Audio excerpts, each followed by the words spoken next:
जाणार नाही. राग आला आणि रागाच्या भरात तसेच पाय आपले डॉक्टर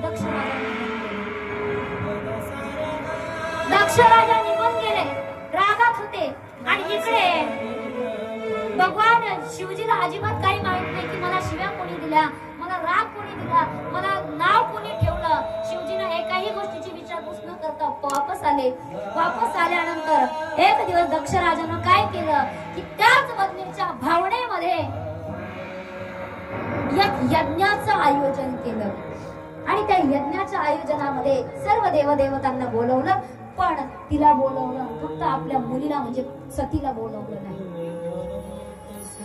सतीला बोलवलं नाही. सगळे देवदेवता आवरून सावरून निघाले आणि बरं निघाले तर सरळ गेले नाही महाराज, कैलासावरून मुद्दामून गेले. का?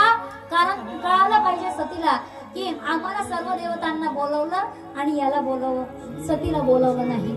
सतीनं पाहिलं, सतीची एक सखी होती विजया नावाची.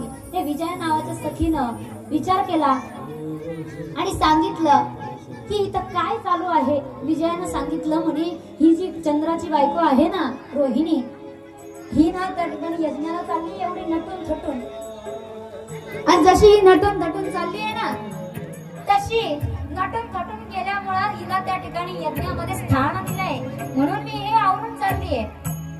दक्ष राजा त्याने यज्ञाचं आयोजन केलं. अनेक ऋषी मुलींना त्या ठिकाणी बोलावलं आणि ऋषी मुलींना बोलावल्या बरोबर त्या ठिकाणी यज्ञाचं आयोजन